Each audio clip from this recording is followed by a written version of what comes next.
Numerical analysis का हमारा last chapter रहता था चैप्टर नंबर 6। इसमें हमने इंटरपोलेशन और एक्सट्रापोलेशन पढ़ना है। अब इंटरपोलेशन और एक्सट्रापोलेशन में फ़र्क क्या होता है पहले ये देख लें। इंटरपोलेशन होता है कि अगर आपको डाटा गिवन हो ना तो उसके दरमियान में से इन बिटवीन ही कहीं से वैल्यू एस्टिमेट करना है, इसे हम कहते हैं interpolation. For example let's suppose आपको डाटा गिवन है कि 6 पे वैल्यू है अल्फ़ा, 8 पे है बीटा, 10 पे है गैमा। इस तरह आपको वैल्यूज़ अगर गिवन है ना और आपको कहते हैं 9 पे फाइंड कर दें, तो 9 अब इसी इंटरवल के इन वैल्यूज़ के दरमियान ही कहीं है, इसे हम कहते हैं इंटरपोलेशन। अगर आपने 9 पे फाइंड करनी है तो इसे आपको इंटरपोलेशन। अगर आपने 12 पे फाइंड करनी है जो कि इस डाटा गिवन डाटा के अंदर नहीं था, बाइट से फाइंड करनी, से हम कहते हैं एक्स्ट्रापोलेशन। तो ये दो चीज़ें थी, इंटरपोलेशन और एक्स्ट्रापोलेशन। अब पहले हम इंटरपोलेशन पढ़ रहे हैं। इंटरपोलेशन अब नेक्स्ट आ गया इंटरपोलेशन विद इक्वल इंटरवल्स। ऐसी इंटरपोलेशन जिसमें इंटरवल क्या हो, इक्वल हो। जिस तरह मैंने लिखा हुआ है ये भी इक्वल इंटरवल था। 6 के बाद 8 आ रहा है, 2 का डिफरेंस। 8 के बाद 10 आ रहा है, 2 का डिफरेंस। तो जब इक्वल इंटरवल हो इसे कहते हैं इंटरपोलेशन विद इक्वल इंटरवल। इसके अलावा इक्वल इंटरवल नहीं भी हो सकते। लेट्स सपोज आपके पास पहली वैल्यू 6 है, उसके बाद 8 है, उसके बाद 14 है, उसके बाद 21 है। अब ये इंटरवल्स इक्वल नहीं है, पहले 2 का गैप है, फिर 6 का गैप है, फिर 7 का गैप है, इसलिए ये अब इंटरवल इक्वल। इसे भी हम अगर हमने 17 पे आप फाइंड करनी है, वो है तो कहीं दरमियान में ही, इंटरपोलेशन तो है लेकिन इक्वल इंटरवल नहीं है। अब जो इंटरपोलेशन जिनमें इंटरवल इक्वल हो उनमें पहला हमारे पास मेथड है न्यूटन फॉरवर्ड इंटरपोलेशन। सर ने कहा था न्यूटन फॉरवर्ड और न्यूटन बैकवर्ड इनकी करनी है डेरिवेशन, यानी कि इनके फार्मूले ड्राइव करने भी हमें आने चाहिए। बाकी अगर आप फार्मूले ड्राइव ना भी करें तो वैसे भी कर लें तो ठीक है। अब न्यूटन फॉरवर्ड सबसे पहले आ गया, न्यूटन फॉरवर्ड इंटरपोलेशन सबसे पहले करते हैं। Let y is equal to f x be a function. y is equal to f x हमने फंक्शन ले लिया। इसके बाद y0, y1, y2 up to so on yn तक हमने इस फंक्शन की वैल्यूज़ ले ली। और वो वैल्यूज़ जो वैल्यूज़ पे आ रही हैं x की वैल्यूज़ वो हैं x0, x1, x2 up to so on xn।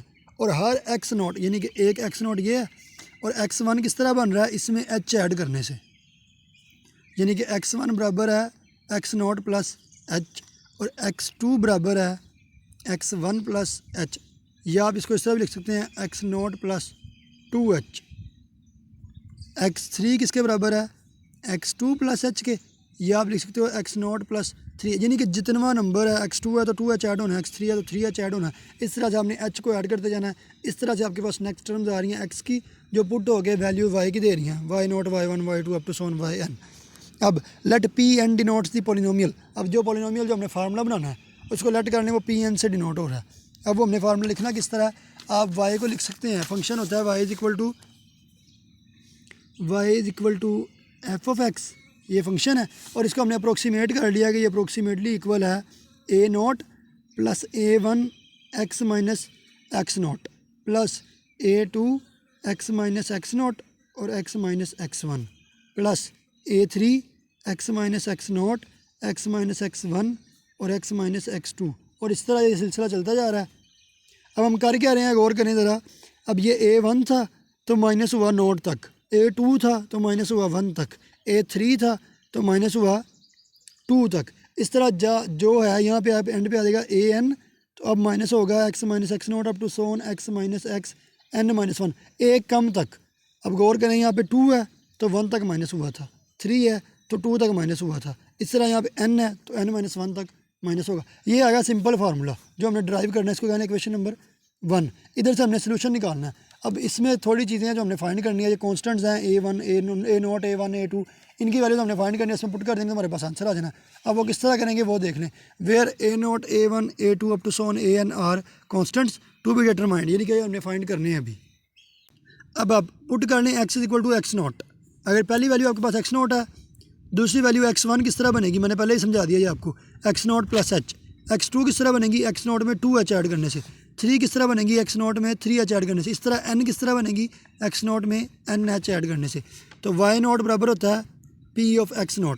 तो आपके पास y0 बराबर आ जाएगा p0 ऑफ x0 जो कि बराबर आ जाएगा a0 के, यानी कि y0 तो आपके पास डेफिनेटली किसके बराबर आ गया, a0 के। ये तो बात सिंपल है। इसके बाद आ गया y1 बराबर होता है p1 ऑफ x1, क्योंकि 1 है यहाँ पे भी x1 आ जाएगा कॉरेस्पॉन्डली। अब यहाँ पे आ जाएगा a0, 1 की वैल्यू कहाँ तक चलती है, x0 माइनस करने तक। तो आप इसको लिखेंगे a0 प्लस a1। इस फार्मूले में पुट कर रहा हूँ मैं सिंपल। यहाँ पे आ जाएगा a1 x माइनस x0, ये वैल्यू हमारे पास किसकी आ गई, y1 की। अच्छा, अब आपके पास y1 की वैल्यू के इधर इक्वल में a नोट है, लेकिन a नोट तो y नोट के बराबर था, तो इसको लिख सकते हैं y1 is equal to y naught plus a1 x minus x naught. अब y नोट इधर प्लस हो जाएगा, क्या हो जाएगा माइनस, तो ये आ जाएगा y1 माइनस वाई नोट बराबर आ जाएगा a1 into x minus x naught. ये इधर मल्टीप्लाई हो जाएगा, डिवाइड हो जाएगा, y1 minus y naught divided by x minus x naught बराबर आ जाएगा a1 के। अब y माइनस वाई नोट बराबर होता है डेल ऑफ वाई नोट, आप पढ़ के आए हो डिफरेंस, और बटे में आ जाएगा x माइनस एक्स नोट होता है डिफरेंस h, ये बराबर किसके आ गया a1 के, यानी कि a1 की वैल्यू आ गई del y naught over h। Similarly आपने सेम चीज़ करनी है, y2 की वैल्यू आ जानी है del square y naught over 2 factorial h square. थोड़े मैथमेटिकल स्टेप हैं 2-4 सिंपल। इसके बाद a3 बराबर आ जाएगा डेल क्यूब वाई नोट। अब सीक्वेंस चल रहा है, देखें इधर 2 फैक्टोरियल, इधर आ जाएगा 3 फैक्टोरियल h क्यूब, 4 आ जाएगा डेल की power 4 y naught, 4 factorial h power 4, तो इसी तरह n आ जाएगा डेल की पावर n वाई नोट, और बटे में आ जाएगा n फैक्टोरियल h की पावर n। ये सारे कॉन्स्टेंट्स आ गए जो हम इस इक्वेशन में पुट कर देंगे। इस इक्वेशन में हमें हर चीज़ पता थी, सिर्फ कॉन्स्टेंट नहीं थे पता। अब वो कॉन्स्टेंट पुट करेंगे तो f of x is equal to p n x की वैल्यू आ जाएगी y naught plus del y naught over h x minus x naught plus del square y naught over 2 factorial h square x minus x naught x one and so on. ये हमने लिख दिया, इसको कहने question number 2, ये हमारे पास answer आ गया। ये अब जो हमारे पास क्वेश्चन नंबर 2 है, इसको हम आर की शक्ल में भी लिख सकते हैं। क्वेश्चन को आर की शक्ल में करना ज़रा ईजी है। अब वो देख लें आर होता क्या और इसमें किस तरह लिखना है। ये आपके पास आ गई क्वेश्चन नंबर 2। अब आर आपके पास होता है put x minus x note over H बराबर किसके होता है आर के। ये आर का फार्मूला है कि आप x general term minus x note initial term, और इसको डिवाइड कर दें एच डिफरेंस पे, तो ये बराबर किसके होता है आर के। अब यहाँ से आपके पास एक्स की वैल्यू आ जाएगी x naught plus R H, ये वैल्यू आ गई आपके पास एक्स की वैल्यू आ गई x naught plus R H. अब देखिए ज़रा, हमने एवेलुएट करना है क्वेश्चन नंबर 2 को। इसमें सबसे पहले नज़र आता है x minus x note over H, इसका हमने नाम बना लिया आर, तो ये तो प्रॉब्लम सॉल्व होगी। इधर से इसको हटा देंगे और डेल वाई नोट के साथ सिर्फ आर लिख देंगे। अगले पार्ट में ज़रा अगली टर्म में एक्स माइनस एक्स वन भी है। अब एक्स माइनस एक्स वन को किस तरह सॉल्व करेंगे ये भी देख लें। X minus x one over H है ना, तो इसको हम लिख सकते हैं एक्स माइनस एक्स वन की जगह पे एक्स नोट प्लस एच, अभी इसके ऊपर मैंने वैल्यू आपको फाइंड करके दिखाई है, डिवाइडेड बाय एच। अब x minus x note separate कर लें डिवाइडेड बाय एच, और minus H over H separate कर लें। अब ये वैल्यू है किसकी, अभी पढ़ के आए हैं आर की, माइनस ये क्या आ जाएगा 1, तो x minus x one over h किसके बराबर होता है आर माइनस 1 के। Similarly x minus x two over h किसके बराबर होता है आर माइनस 2 के, 3 ओवर एच किसके बराबर होता है आर माइनस 3 के, एंड सो ऑन।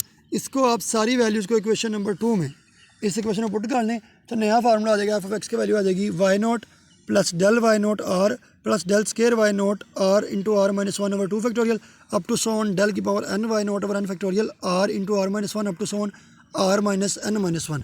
इसे हम कहते हैं ये न्यूटन फॉरवर्ड फार्मूला।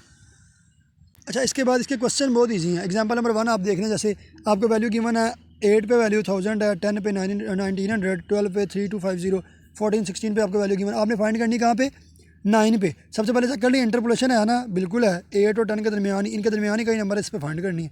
इसके बाद अब आपको ये वाला फार्मूला जुबानी याद होना चाहिए आर वाला, y naught plus del y naught r plus so on, इस तरह से। अब ये आपको सबसे पहले आपने डेल की वैल्यू फाइंड करनी है, वैल्यूज़ लिख लें सारी। एक्स की वैल्यू ये है 8 10 12 14 16 इक्वल इंटरवल है। इसके बाद वाई नोट की वैल्यू आपके पास ये गिवन है जो गिवन है क्वेश्चन में। अब पहला डेल होता है बड़ी रकम में से छोटी रकम माइनस कर देना। 1900 में से 1000 माइनस करेंगे 900 बचेगा, 3250 में से 1900 माइनस करेंगे 1350 बचेगा। इस तरह ये आपके पास आगे डेल वाई नोट। आगे दूसरी क्या होती है डेल स्केयर वाई नोट। अब इसका और इसका डिफरेंस होता है 485 आगे del square y naught, 3 terms रह जाएंगी। Del cube y naught 2 terms रह जाएंगी। डेल 4 वाई नोट 1 टर्म रह जाएगी। अब आपने गौर करना है, क्वेश्चन में गिवन है 1 2 3 4 5 वैल्यूज़ गिवन है, तो आप डेल की पावर 4 तक जाओगे, 6 होगी तो 5 तक जाओगे, 7 होगी तो आप 6 तक जाओगे। जितनी वैल्यूज़ गिवन हो उससे कम डेल की पावर होती है। यहाँ तक आपने डेल की वैल्यूज़ फाइंड कर ली। इसके बाद सिंपल चीज़ है, आपने वही फार्मूला एज इट इज़ लिखा, रह गई थी आर की वैल्यू। आर की वैल्यू होती है इन जनरल एक्स की वैल्यू जो क्वेश्चन में गिवन है 9 minus initial value 8 divided by difference कितना था 2 का गैप था, डिवाइड कर लिया 2 पे। आर की वैल्यू आ गई 0.5। उसी फार्मूले में आर की वैल्यू और डेल की वैल्यू जो भी फाइंड की हैं वो सारी पुट करें, आपके पास एफ ऑफ 9 का आंसर आ जाएगा। सिंपल सिर्फ पुट कर देना और आंसर निकाल लेना। अब इस तरह के 2-4 सवाल हैं वो आप देखें। इसके बाद आएगा हमारे पास न्यूटन बैकवर्ड। ये फॉरवर्ड डिफरेंस था, अब हमने करना है बैकवर्ड डिफरेंस। सेम स्टेप्स पे हमने क्वेश्चन करना है, यानी कि सेम तरीकाकार पे बैकवर्ड भी हो जाएगा। ये समझना भी आपके लिए आसान होगा। अब ये करते हैं बैकवर्ड। बैकवर्ड डिफरेंस समझने से पहले आप एक बात ज़रा गौर कर लें कि जो डेल होता है ये हमारे पास डिफरेंस होता है ना, डिफरेंस दो नंबर्स का सेम ही होता है। यानी कि आपने 1 और 3 में डिफरेंस निकालना है ना, तो 1 और 3 का डिफरेंस कितना है 2, 3 और 1 का डिफरेंस भी कितना होना है 2 ही होना है। दोनों तरफ से डिफरेंस सेम होता है, सिर्फ डेल में सीधा डेल होता है और उल्टा डेल होता है। इनमें फ़र्क क्या है, अगर आपने ये डेल लिखना ना, ये डेल आपके पास वैल्यूज़ हैं y3 और y4, तो आप डेल लिखोगे y3 के साथ, और अगर आपने उल्टा डेल लिखना है तो y4 आ जाएगा। डेल की वैल्यू सेम ही होती है, सिर्फ ये होता है कि जब डेल सीधा हो तो वैल्यू आती है छोटी, जब डेल उल्टा हो तो वैल्यू क्या आती है बड़ी। अब पिछला क्वेश्चन आपको याद होगा, सारे में सीधा डेल था, इसलिए सबसे छोटी वैल्यू y0 7 थी। अब इस क्वेश्चन में बैकवर्ड में सारे सवालों में उल्टा डेल होगा, इसलिए सबसे बड़ी वैल्यू yn के साथ उल्टा डेल यूज़ होना है। क्योंकि आपको समझा दिया डेल की वैल्यू सेम रहती है, सिर्फ इनका फंक्शन मतलब सेम है, इसलिए चीज़ आंसर सेम देना। सिर्फ डेल की जो नोटेशन है, लिखने का तरीक़ेकार है, वो चेंज होता है कि जब सीधा डेल हो तो छोटी वैल्यू आती है दोनों में से, कंपैरेटिवली दोनों में से छोटी वैल्यू, और जब उल्टा डेल हो तब बड़ी वैल्यू हम लिखते हैं। इसलिए इस पूरे क्वेश्चन में उल्टा डेल है और yn है, लास्ट टर्म हमने यूज़ करनी है। अब आ गया Newton backward preference interpretation formula. Let y is equal to f of x be a function which takes the value of y0 y1 up to so on yn at x0 x1, same उसी तरह xn तक। अगली बात भी same है कि x बन किस तरह रहे हैं x0 प्लस आई एच, यानी कि x1 बन रहा है h ऐड करने से, x2 बनेगा x0 में 2h ऐड करने से, x3 बनेगा 3h ऐड करने से, एंड सो ऑन। और h क्या स्टेप की लेंथ है कि कितना कितना डिफरेंस पे आते हैं अगली वैल्यूज़। आपने क्या करना है, फिर इस तरह Pn एक पोलिनोमियल है और उसको लेट करना, बराबर आएगा a0 प्लस a1। अब यहाँ पे x माइनस xn लिया, अगली term a2 x minus xn और x माइनस xn माइनस 1, यानी कि n से ग्रेजुअली नीचे जा रहे हैं।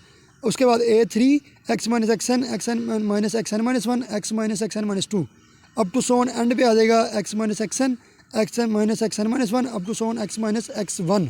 ये हमारे पास आ गया फार्मूला। इसके बाद अब इसमें हमने उसी तरह कॉन्स्टेंट्स फाइंड करने हैं, a0 a1 a2 इन सब की वैल्यूज़ फाइंड करनी है, पुट कर देंगे हमारे पास आंसर आ जाएगा। सबसे पहले a0 किसके बराबर है, अगर आप इक्वेशन में से देखें तो a0 पहली वैल्यू किसके बराबर होती है yn के बराबर आ जाएगा। जब आप पुट करोगे x को xn, अब xn पुट करोगे तो यहाँ पे तो xn पुट होगा, ये भी आ जाएगा yn, वो तो इक्वल है, इस साइड के इक्वल तो yn आ गया। इधर जब xn पुट करेंगे ना, ये भी टर्म जीरो जानी है, ये भी जीरो, सारी जीरो, इसलिए सिर्फ क्या बचता है a0, यानी कि इस क्वेश्चन में आपके पास yn की वैल्यू आ जानी है a0।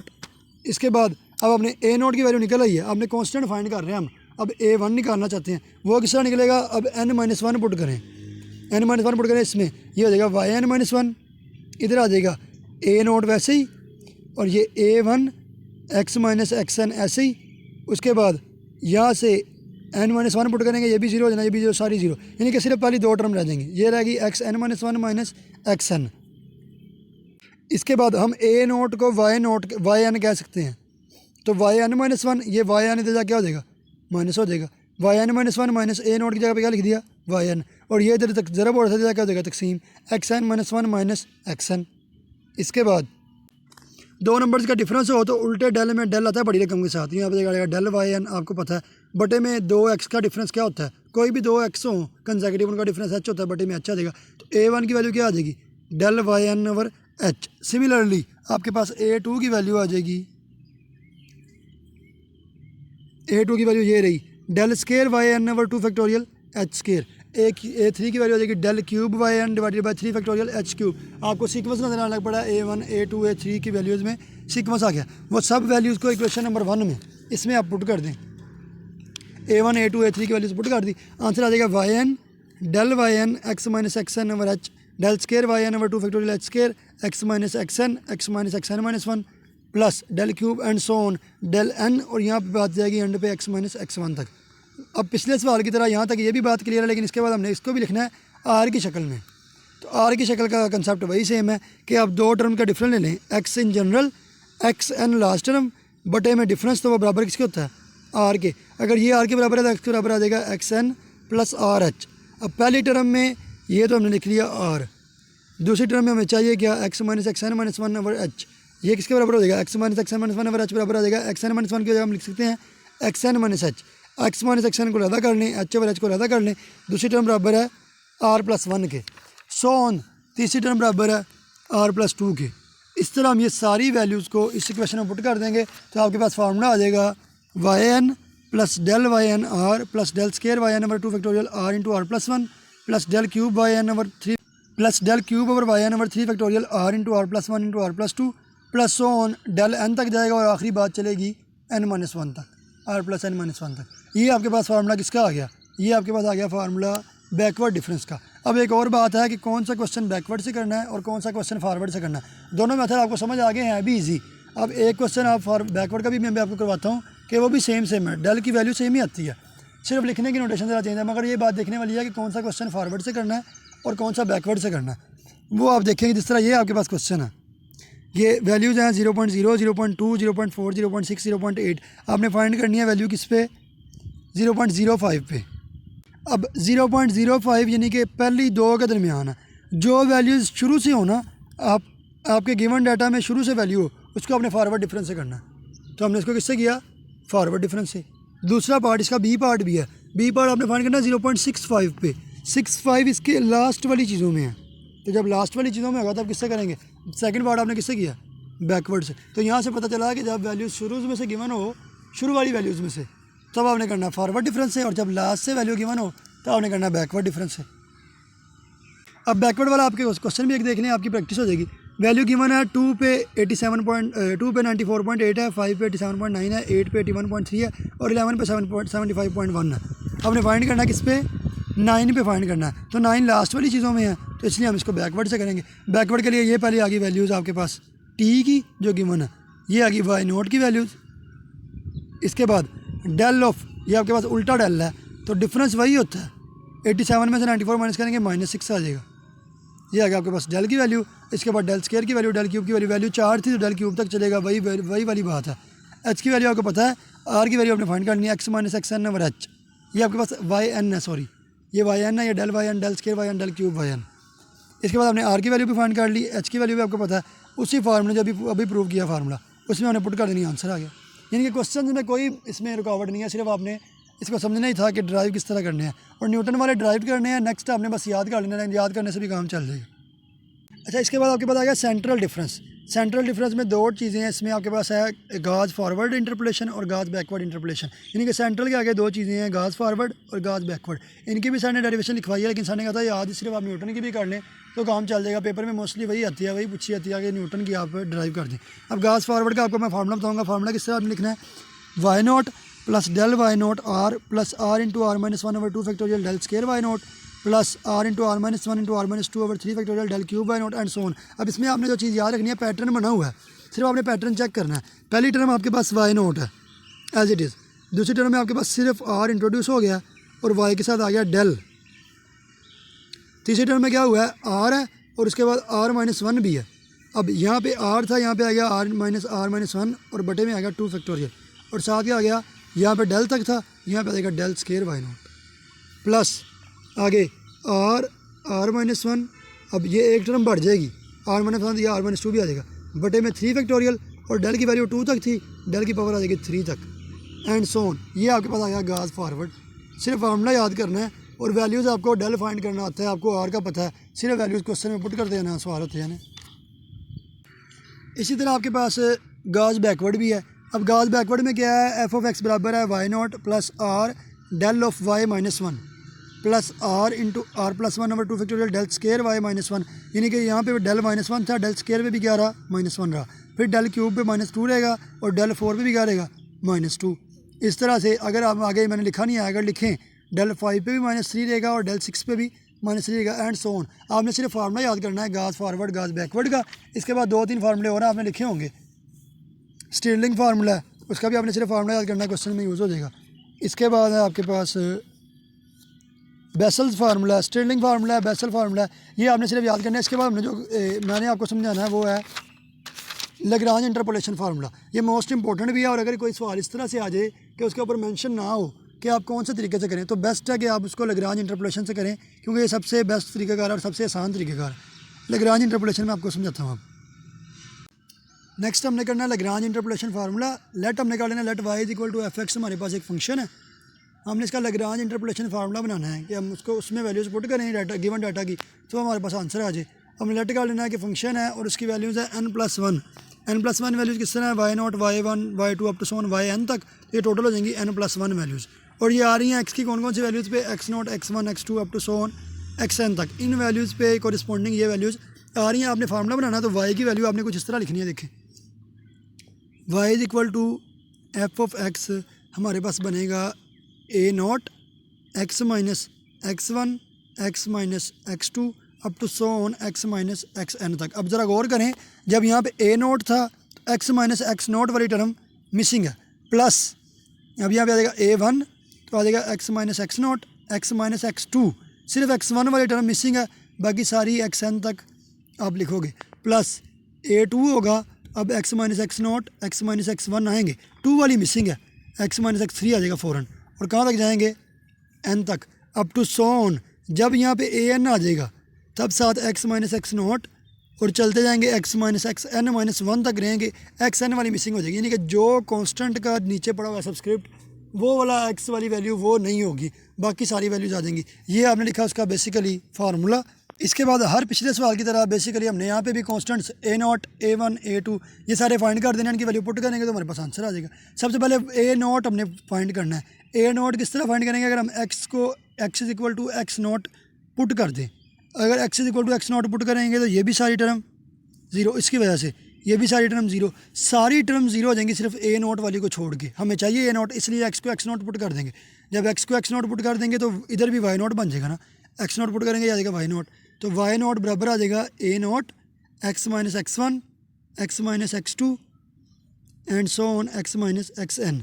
सिर्फ पहली वाली रह गई, बाकी सारी क्या हो जानी है क्योंकि ज़ीरो हो जानी है। अब यहाँ हमें ए नॉट चाहिए तो ए नॉट बराबर आ जाएगा वाई नॉट, और इधर ये हर चीज़ आके डिवाइड हो जाएगी, x minus x naught x minus x one sorry x minus x two up to so on x minus x n, यानी कि ए नॉट की वैल्यू आ गई सारी वैल्यूज सिर्फ एक्स माइनस एक्स नॉट को छोड़ के वाई नॉट के बटे में।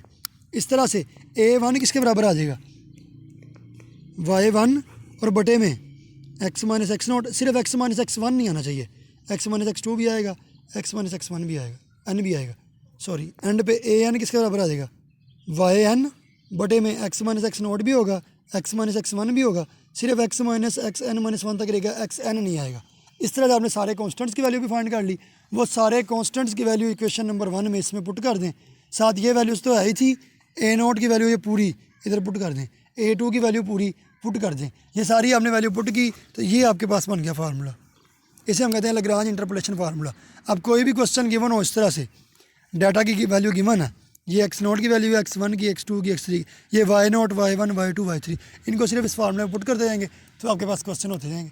8-10 सवाल हैं लैग्रांज के, एक भी क्वेश्चन मुश्किल नहीं, सबसे आसान मेथड ये है और सबसे सेफ मेथड भी ये है लैग्रांज मेथड।